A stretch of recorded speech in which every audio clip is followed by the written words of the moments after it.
Muy buenos días a todas las personas que hasta ahora nos acompañan en nuestro espacio Charlas con Actualícese.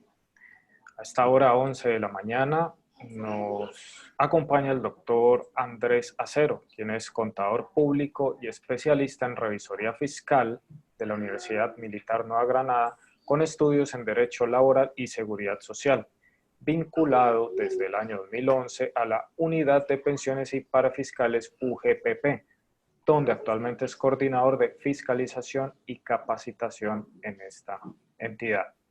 Para el día de hoy, el tema que desarrollaremos serán los resultados, errores e inquietudes alrededor de la primera postulación al PAEF, un balance que realiza y presenta la UGPP. Al doctor Acero, gracias por aceptar esta invitación y también extendemos un saludo al doctor José Hernando Zuluaga, CEO de Actualícese. Adelante, doctor Zuluaga. Bueno, aquí se trata de primero agradecer al doctor Andrés que nos haya haya seguido colaborando y teniendo en cuenta lo siguiente, las intervenciones que ha tenido han sido importantísimas, esa es la lectura que hemos hecho en Facebook y YouTube, porque se trata de un tema de suma trascendencia. Entonces esperamos el mismo resultado hoy, porque vamos es precisamente a plantear inquietudes, él nos va a contar todo ese proceso que ha desarrollado la OGPP precisamente para lograr algo inimaginable. No creíamos que en 4 o 5 días pudiera tener, como la tengo yo en una empresa que postulamos, el dinero en el banco. Le dejo al doctor Andrés Acero su intervención para que me inicie. Bueno, doctor Zuluaga, qué bueno, qué buenas noticias tener un caso de éxito.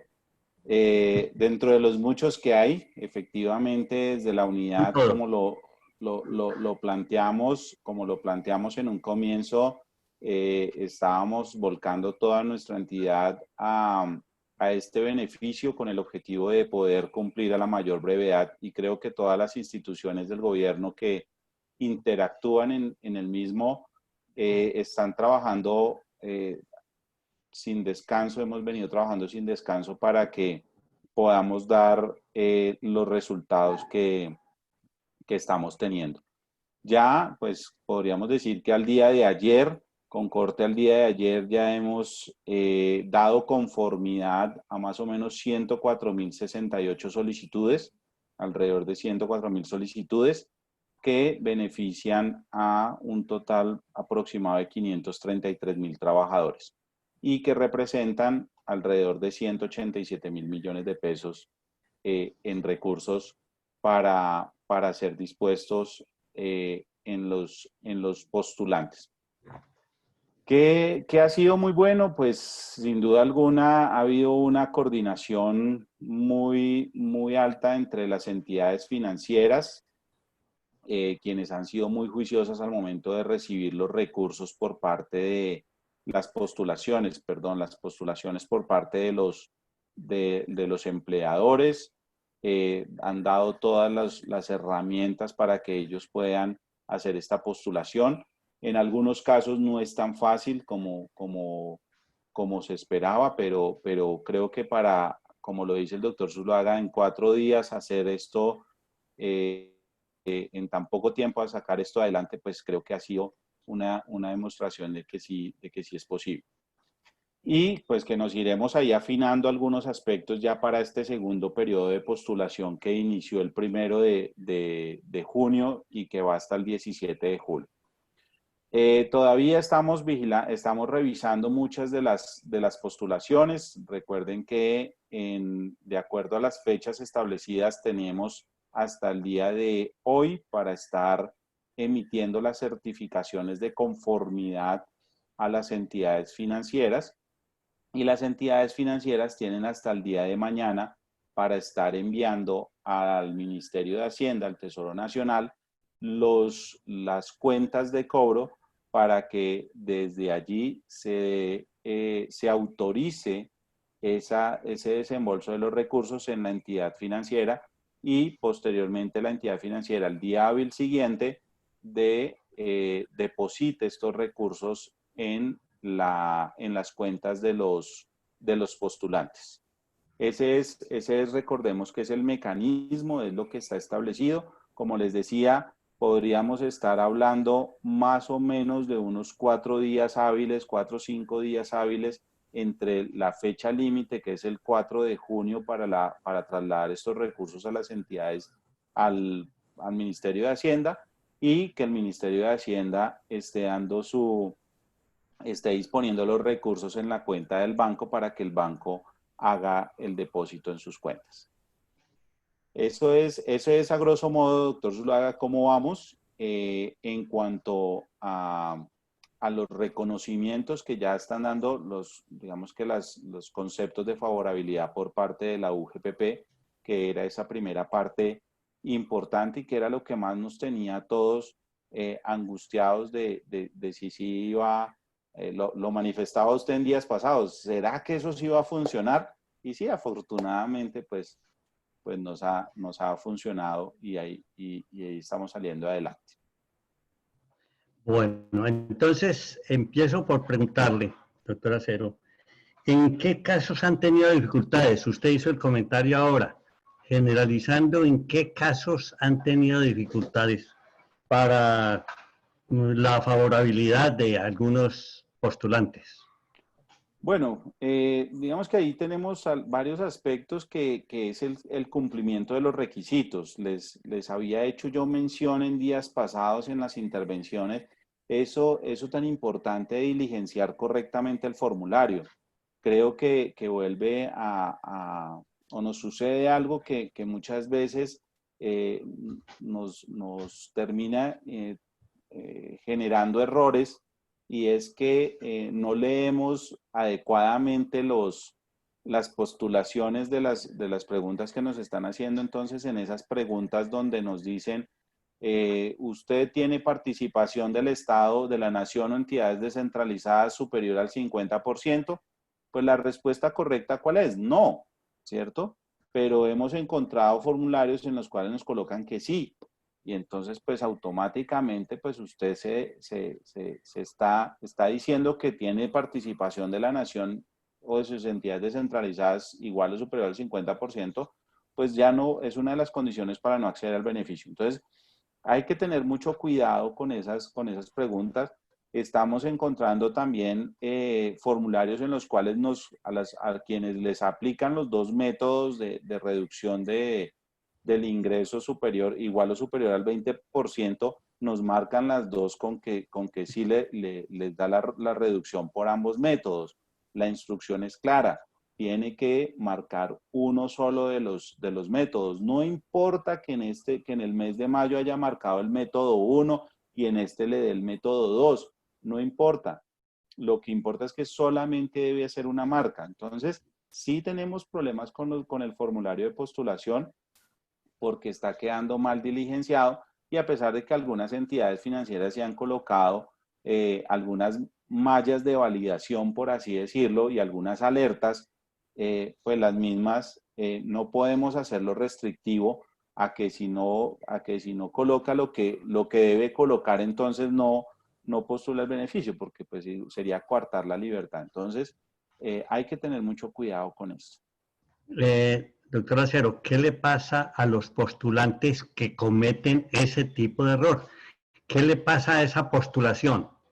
Esa postulación pues queda descartada, esa postulación pues ya no va a ser admitida, y con el agravante, por así decirlo, que no hay forma de resarcir ese error, no hay forma de usted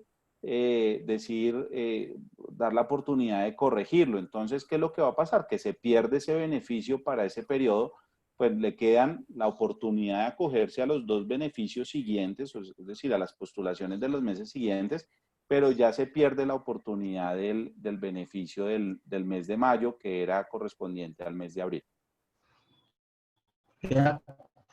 Doctor Acero, al no ser ese un cuestionamiento de fondo, sino de forma, eso no da derecho a este postulante a hacer un derecho de petición e inclusive llegar a tutela, llegar aquí, sobre todo, le voy a comentar, si me están hablando de 1000 empleados, por decir algo, en donde cometió el error, ¿cuánto dinero está allí perdiéndose por una cuestión de forma, no de fondo? Sí, digamos que hay aspectos que podrían ser discutibles, hechos discutibles, no obstante, pues sí el decreto ha tratado de ser muy, muy claro en decir que la rigurosidad, sobre todo por lo ajustado de los tiempos, ¿no? Porque pues tenemos unos tiempos establecidos, les decía yo en las semanas anteriores, en las intervenciones.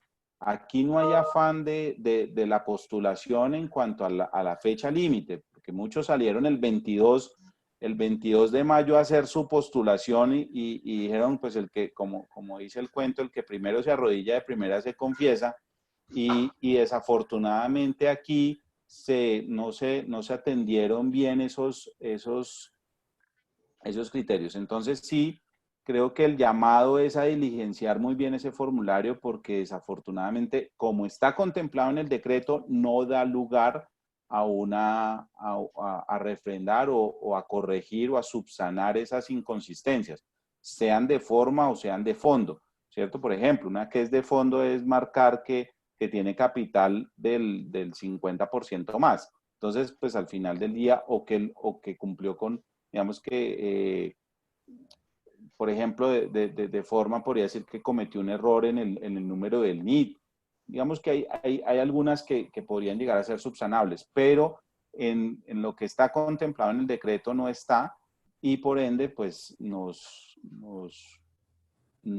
sacaría de ese beneficio que sin duda, como usted lo dice, doctor Zuluaga, pues una empresa que tenga 1000 trabajadores por las que se está postulando por 1000 trabajadores, pues no recibir el beneficio por un error de estos, pues es muy gravoso, ¿no? Digamos que se afecta significativamente, pero pues no lo contempla el decreto.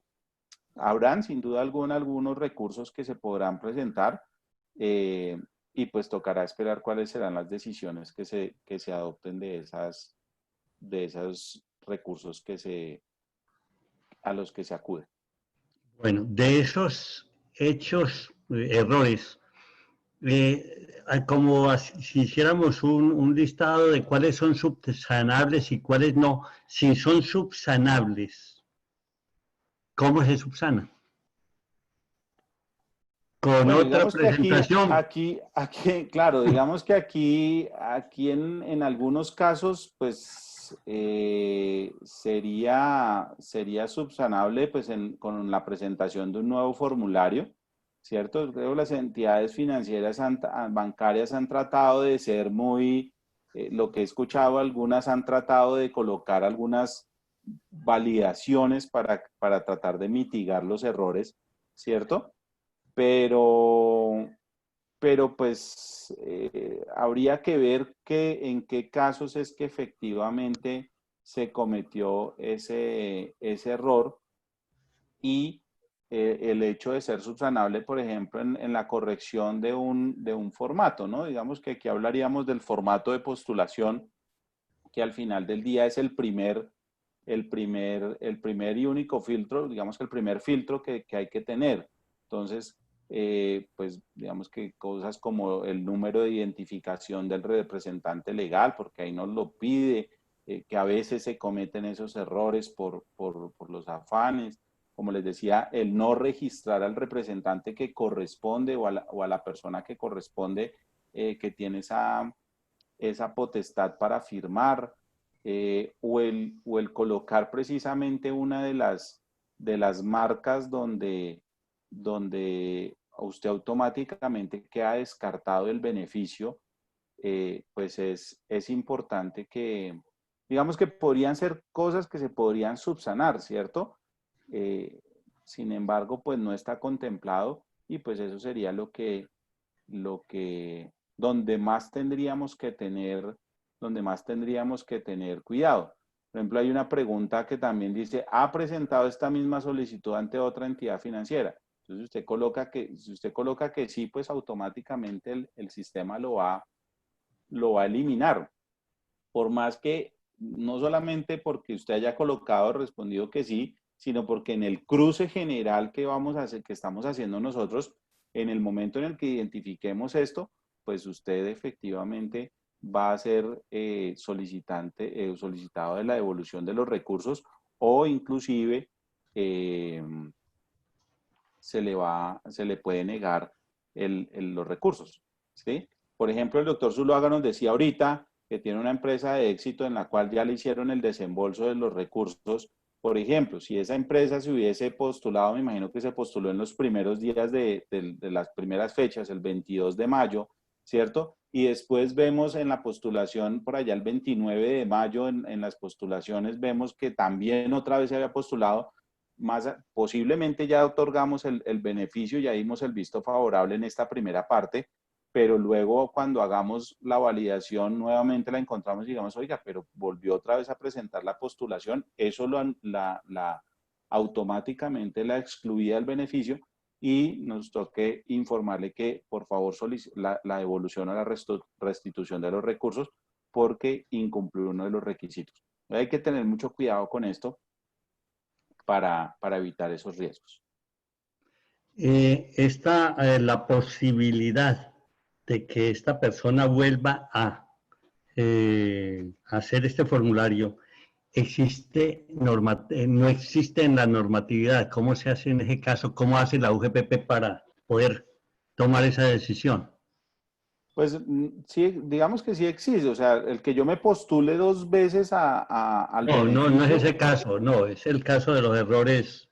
Ok, el caso de los errores, pues lo que está contemplado aquí es que si usted ya presentó la postulación y la postulación pasó, se negó porque no cumplía con los requisitos, pues en ese caso, pues no se podría dar nuevamente una postulación. Por eso es que las entidades financieras le decía que son ese primer filtro en que si pues efectivamente se identifica en esa primera instancia, pues va a tener usted el tiempo de reaccionar y potencialmente pensaría yo volver a presentar la solicitud. Por ejemplo, recordemos que, como les decía, ahorita estamos en el vencimiento entre el 1 y el 16 de julio, las fechas para el plazo de postulación. Si yo voy hoy a la entidad financiera y la entidad financiera me dice, no, es que usted no cumple con los requisitos porque usted marcó aquí que es que tiene participación de la nación o sus entidades descentralizadas del 50% más, pues yo le devuelvo pues no aplica para el beneficio. Entonces, ¿pero qué me va a dar? Digamos que sí me da el tiempo, tengo hasta el 16 para conseguir nuevamente las firmas, hacer las correcciones y marcar como corresponde esa novedad. Que eso fue algo que de pronto en la primera parte, pues en medio de todo este inicio de este programa de apoyo, pues tal vez en la recepción de esos documentos, pues no se advirtió oportunamente y pues si ya se había pasado del 29 de mayo, pues ya no había formas de hacer esta corrección.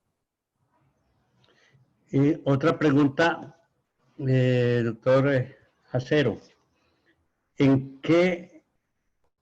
qué criterios se han entregado al banco por parte de la UGPP aquellas postulaciones que ya han analizado y que la vieron válida? Es decir, ¿con qué criterio se recibieron en algún orden y se devuelven en qué orden por parte de la UGPP al banco? Claro, recordemos que lo que básicamente se está haciendo es una revisión por días. En esta primera parte de la postulación, vemos que para el mes de mayo lo que estaba contemplado era dentro del calendario, era que la entidad financiera tenía hasta el 29 de mayo para recibir las postulaciones, desde el 22 hasta el 29 de mayo. No obstante, la entidad financiera debería entregar a la UGPP entre el 24 y el 30 de mayo, debería estar entregando esas postulaciones para que la UGPP entre el 28 de mayo y el 3 de junio fuese dando sus conformidades. Lo que se ha venido haciendo es atendiendo a medida que, digamos que por días, las postulaciones. Si la entidad financiera, todas las entidades que nos entregaron información el 24, entonces se procesan las del 24, después las del 25, 26 y así sucesivamente se van procesando todas las solicitudes a fin de también darle un poquito de orden y de equidad al proceso. No tomamos por entidades financieras, no tomamos por... Recordemos que lo que está construido en nuestra base de datos, que es un data queue, en este data queue básicamente lo que hacemos es una recepción, consolidación de toda la información de las entidades financieras. Entonces, eso nos permite tener un control razonable de estas postulaciones y como le digo, muy seguramente el caso que nos mencionaba el doctor Zuluaga, pues corresponderá a las primeras postulaciones que fueron ya corriendo en todo el ciclo, donde el plazo para entregar al Ministerio de Hacienda fue el 29 de junio y por eso estaríamos hablando que en estos primeros días del mes el 29 de mayo y por eso es que en los primeros días del mes de junio ya se daba la recepción de los recursos. Sí, doctor Acero, tengo dos preguntas. Los bancos, ¿cómo asimilaron todo este proceso? Que tenían que hacer unos esfuerzos de tipo técnico. ¿Lograron todos los bancos organizarse adecuadamente, pidiendo la información como era? Sí, yo creo que los bancos han sido muy proactivos en todo este proceso, sabiendo pues ese punto neurálgico o fundamental que tienen en todo este proceso del beneficio del programa del apoyo al empleo formal. Han desplegado todas sus herramientas, como le digo, algunos con mayores facilidades, por ejemplo, han creado mecanismos de validación en los formatos, otros pues el formato imprímalo, diligencielo y escanéelo y envíelo. Digamos que se han abierto todas las posibilidades para que las personas puedan acceder a estos beneficios.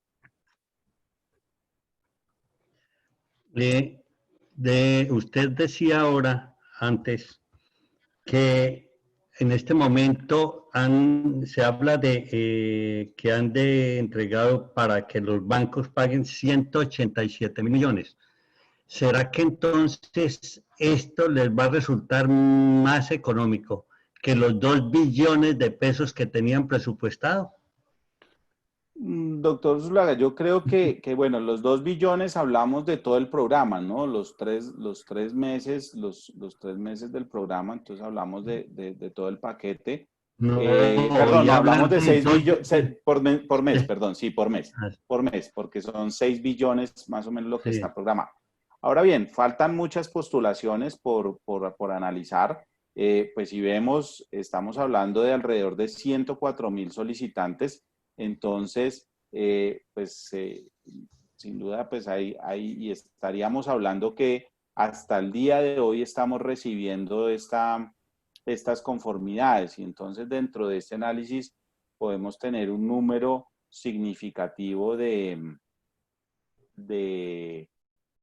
postulantes que se están procesando y se están validando frente a esa posibilidad. Recordemos que hay postulantes que tienen pues muchos trabajadores. Si vemos aquí, estamos hablando que en teoría, si uno dijera en promedio de los 104,000 solicitantes, uno podría decir que cada solicitante tiene 5 trabajadores. Entonces estamos hablando que estas son postulaciones de empleadores que tienen muy pocos trabajadores, ¿cierto? Porque por la relación que vemos de 104,000 solicitantes y alrededor de 532,000 trabajadores asociados a esos postulantes. Entonces estaríamos hablando casi de 5 trabajadores por postulación.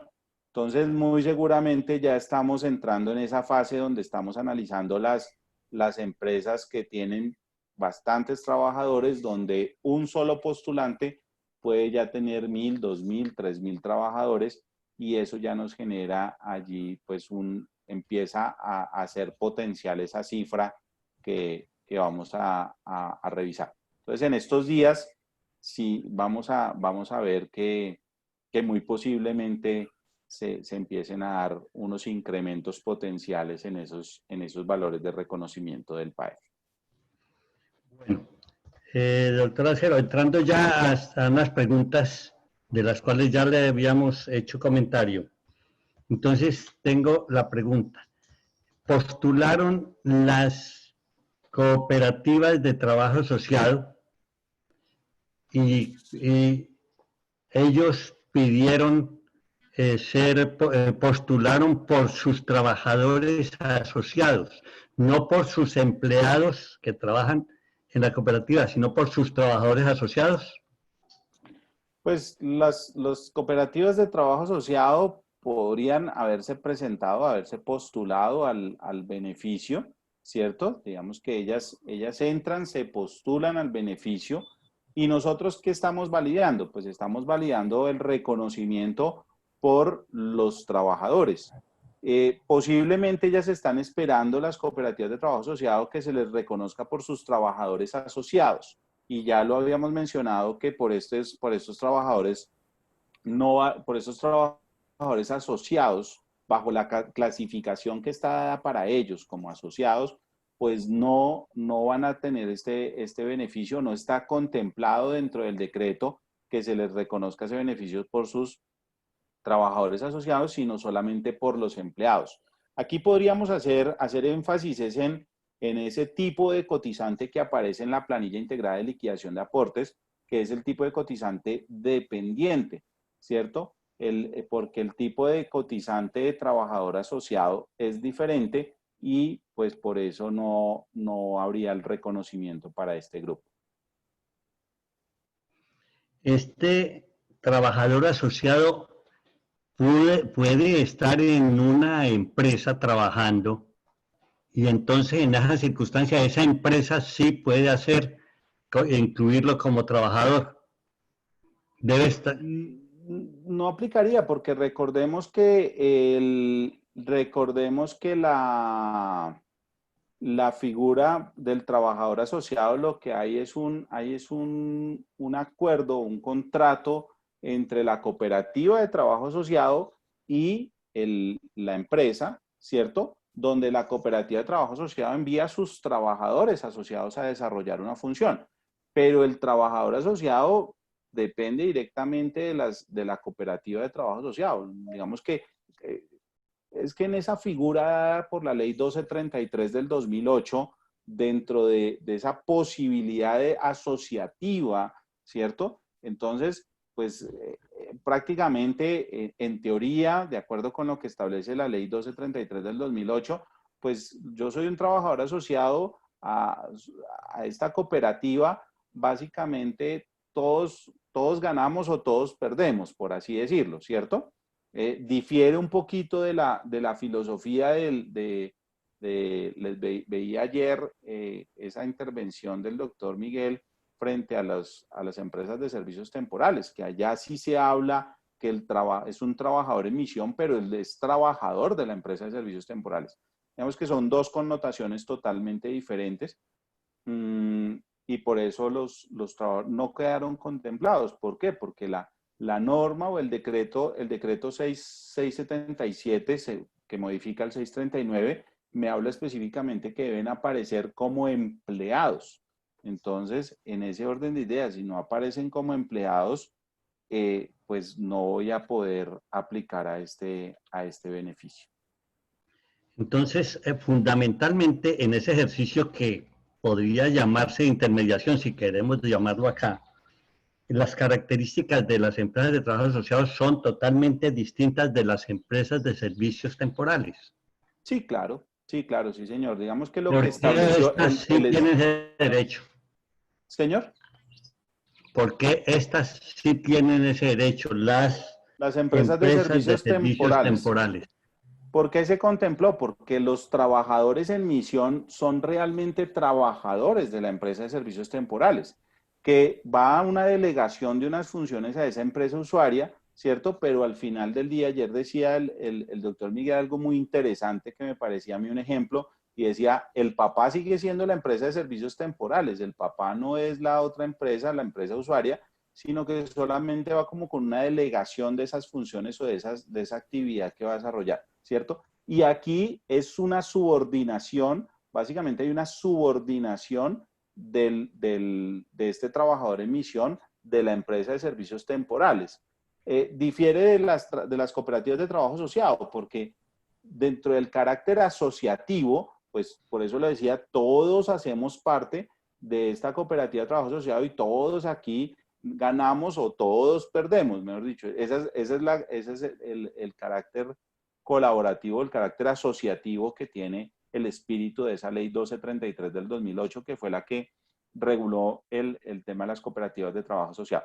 Recordemos que la ley 1429 del año 2010, por allá trató de eliminar las cooperativas de trabajo asociado, pero ahí en su decreto reglamentario de esa ley 1429, de la ley 1429, el decreto reglamentario luego les da un salvavidas a las cooperativas de trabajo asociado diciéndoles que tienen que cumplir una función misional y que solamente podrán ser trabajadores asociados aquellos que desarrollen la actividad o el objeto misional de la cooperativa de trabajo asociado, pero no los demás, no demás trabajadores. Entonces, digamos que se cambió porque estaban empezando a tornarse un poquito como tratar de jugar el papel de las empresas de servicios temporales donde hay una regulación específica para ellas y las cooperativas de trabajo asociado no estaban contempladas. Entonces, por eso se les colocaron una serie de restricciones y se les dijo, y los demás trabajadores de su parte administrativa tendrán que ser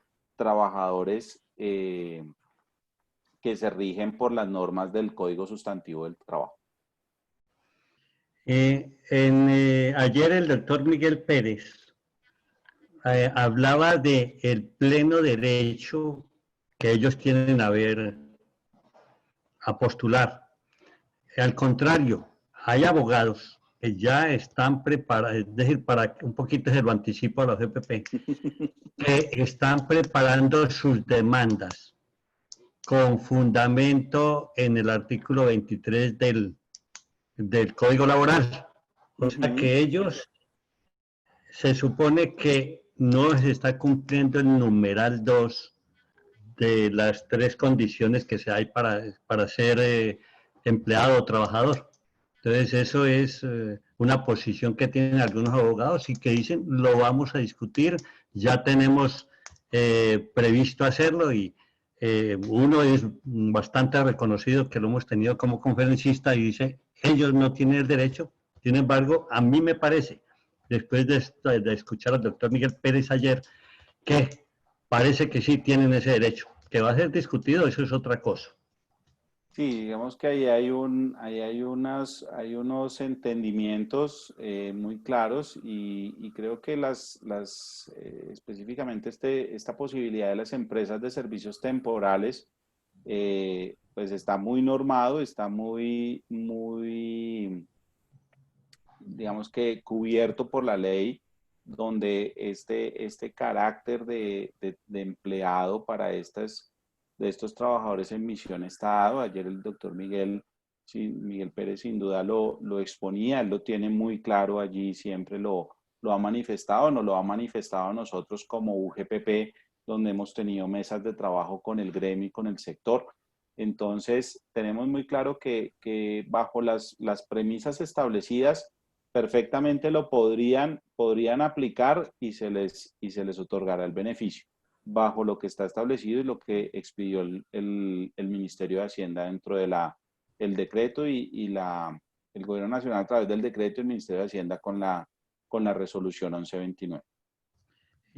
Doctora Acero, dentro de las entidades, le hablé yo de las cooperativas de trabajo asociado, de las empresas de servicios temporales y están las empresas de vigilancia, en las cuales, después de hablar con varios dueños de empresas de vigilancia, dicen no hemos tenido tanto problema en la disminución de los ingresos, pero en el caso de que hubiera una empresa de vigilancia que sí hubiera tenido el 20 o más de reducción de sus ingresos, que sé que las hubo, las de grandes industrias que cerraron, entonces esas empresas de vigilancia tienen esos mismos derechos que las empresas de servicios temporales a que se les reconozca esta postulación. Claro, claro, doctor Miguel, porque, doctor José Hernando Zuluaga. ¿Por qué? Porque es que básicamente, ¿qué es lo que pasa? El trabajador a quién pertenece. Yo como una empresa, una sociedad, digamos, grupo éxito, pongámosle aquí un nombre, una cadena, un supermercado, gran superficie, un supermercado de gran superficie. Entonces, un supermercado de gran superficie, pues la verdad no ha habido la necesidad porque antes tenía 10 vigilantes por establecimiento o 20 vigilantes por establecimiento que me ayudaban también a revisar pues todas estos riesgos de robos y todas estas cosas. Pero ahora que tengo mi almacén prácticamente cerrado, que la mayoría las tengo cerrados, pues yo no necesito 10, sino necesito 3, ¿cierto? Entonces solamente tengo 3 y eso pues va a hacer que, ha hecho que pues yo no, mi contrato, yo tengo un contrato, yo un almacén de gran superficie, yo tengo un contrato con una empresa de vigilancia, ¿cierto? Y esa empresa de vigilancia pues yo le digo, aquí usted me suministra unos vigilantes que tienen que tener tal característica y tal. Entonces, en ese caso, pues si la empresa de vigilancia reduce sus ingresos porque pues el contrato se modifica porque ya no necesito 10 vigilantes, sino solo 3, voy a necesitar 7 menos, pues se me va a reducir significativamente ese contrato. Y en ese orden de ideas, si todos mis ingresos tienen el mismo comportamiento, pues se van a reducir en un porcentaje. Pero yo empresa de aseo le pago menos a la empresa de vigilancia y la empresa de vigilancia, ¿qué va a hacer? Pues muy seguramente si decide mantener a sus trabajadores y ha decidido tener ese compromiso de mantener a estos trabajadores, a estos vigilantes, a estos guardas de seguridad, pues en ese caso, pues ellos son los empleadores. Ahora bien, y aquí hago un paréntesis, hay empresas de vigilancia que son empresas, sociedades anónimas, sociedades limitadas, sociedades anónimas simplificadas, bueno, carácter societario. Pero hay otras que se han adoptado bajo el criterio de las cooperativas de trabajo asociado. Entonces, estas van a tener la misma suerte de las cooperativas de trabajo asociado, donde no les va a aplicar el beneficio por esos trabajadores asociados que son vigilantes, que son guardas de seguridad, y pues solamente pues podrán postularse aquellas o podrán postularse las cooperativas de trabajo asociado, pero por sus trabajadores directos, ¿cierto? Por los trabajadores de administrativos, pensaría yo, comerciales, administrativos, pero no por los operativos, por los trabajadores asociados.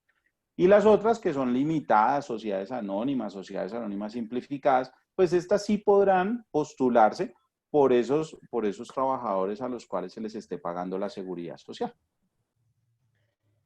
Y nosotros tenemos, habíamos hablado de media hora, entonces voy a hacerle la última pregunta y es precisamente sobre esas empresas de vigilancia. Algunos clientes de esas empresas de vigilancia están preguntando si esa empresa postuló al PAEG para reclamarle que, como ellos le cobran a la empresa el salario más el IU, si ellos tienen derecho a reclamarle eso a la empresa de vigilancia, porque al fin y al cabo les dieron 351.000 pesos, si son 3 vigilantes, si son 10 son 3.510.000, van a ser 9 millones, casi 10.530.000, entonces, ¿qué opina usted de eso? Bueno, yo Y están pidiendo que les hagan una nota crédito sobre los pagos que vienen haciendo. Bueno, yo creo que hay varias cosas. Primero, desde la perspectiva del decreto, lo que contempla es que el postulante pues va a ser el que va a recibir ese beneficio, ¿cierto?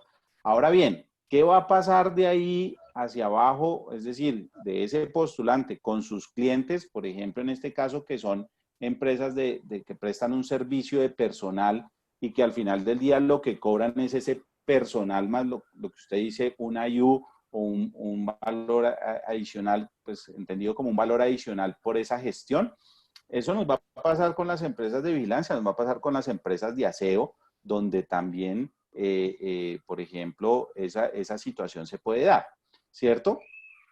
Y al final del día, y nos pasa con las empresas de servicios temporales. Yo creo que todas estas empresas de servicios que prestan personal y que al final del día lo que le cobran a uno es un personal que le están prestando a uno para que desarrolle unas funciones, uno paga es eso, pues habrá que, ya queda ese empotestado o al interior de estas entidades efectivamente, pues el validar si va a haber ese reconocimiento a esos clientes. Digamos que ya es un tema netamente comercial, esa retribución o ese descuento o esa nota crédito que al final del día se dé a esos clientes por este hecho. No es algo que está contemplado que nosotros vayamos a vigilar, no hay ningún ente que lo vaya a vigilar, realmente no está allí contemplado. Lo que sí se dice es que nosotros tendremos la obligación de publicar por qué postulantes se les ha otorgado el beneficio y por cuántos trabajadores se les ha otorgado el beneficio. Entonces, pues eso ya va a dar una luz para que ese cliente pues vaya y mire y diga, oiga, usted le dieron un beneficio, bueno, ¿cómo me traslada parte de ese beneficio a mí que he sido juicioso con usted y que le he pagado y he mantenido los colaboradores y es más, he hasta pedido más colaboradores? Entonces, digamos que cómo usted me beneficia a mí de eso que usted recibió? Eso será algo que determine internamente. Yo que he pensado, y esto lo hablo como Andrés Acero, no como UGPP, y es que he pensado y es que básicamente pues allí lo que se podría dar es una retribución en proporción a lo que yo haya recibido. Ahora bien, tengamos claro que yo no voy a recibir, digamos que si de la nómina de febrero, de lo que yo pagué en seguridad social en febrero, todos los trabajadores están en el mes de abril o en el mes de mayo, el mes de postulación, pues yo voy a tener la tranquilidad de que todos me reconocieron por todos los trabajadores.